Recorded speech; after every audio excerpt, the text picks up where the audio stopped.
તો રાજ્યમાં ઠંડીનો ચમકારો યથાવત છે। અમદાવાદમાં ઠંડીથી બચવા લોકો પ્રયાસ કરી રહ્યા છે। મોર્નિંગ વોક, યોગા, કસરતના સહારે લોકો અત્યારે જોવા મળી રહ્યા છે। તો મોર્નિંગ વોક, યોગા કરીને નિરોગી રહેવાના પ્રયાસ લોકો શિયાળા દરમિયાન કરતા હોય છે।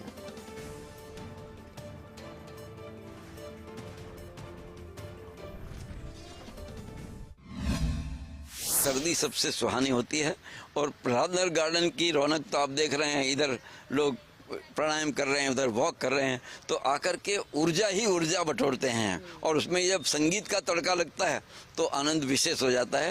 मैं 37,600वां गीत गा करके आया हूँ आज। इसका संतुलन बनाना चाहिए। मैं सवेरे मालिश करके, प्राणायाम करके और वॉक करने के लिए आता हूँ। तो ये तो अपने अपने स्वभाव पर और अपनी अपने ख्याल पर निर्भर है।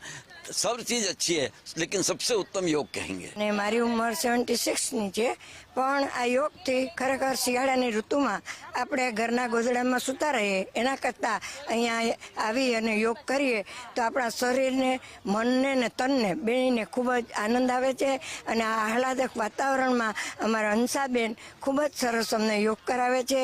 દરરોજ નવા નવા પ્રકારના યોગથી અમને ખૂબ જ તંદુરસ્તી મળે છે, મનને આનંદ મળે છે અને કુદરતના વાતાવરણમાં ફરવાની અમને ખૂબ જ મજા આવે છે। ઠંડીનો ચમકારો છે અને આ ચમકારાની સાથે જ લોકો વહેલી સવારે અમદાવાદના ગાર્ડનની અંદર આવીને જે યોગ એક્સરસાઇઝ છે તે કરતા જોવા મળી રહ્યા છે। મોર્નિંગ વોકર્સની સંખ્યા પણ સતત વધતી જોવા મળી રહી છે અને જે રીતે યોગ જે છે તે ઠંડીની ઋતુની અંદર ખૂબ ફાયદાકારક હોય છે અને નિરોગી રહેવા માટે આ જે શિયાળાની ઋતુ હોય છે તે ખૂબ જ સારી માનવામાં આવતી હોય છે।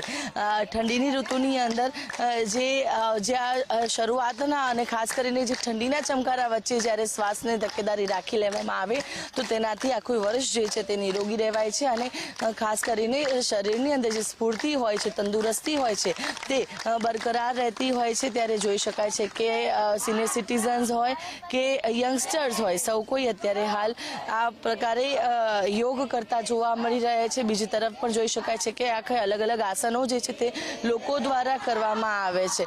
એટલે કે આખી આજે એક્સરસાઇઝ કરીને, યોગ કરીને તંદુરસ્ત રહેવા માટેના તમામ પ્રયાસો છે તે લોકો દ્વારા કરવામાં આવે છે। લાફિંગ એક્સરસાઇઝ પણ કરવામાં આવે છે। કેમેરા પર્સન ઉપેન્દ્ર ત્રિવેદી સાથે આયુષ યાજ્ઞિક, સંદેશ ન્યૂઝ।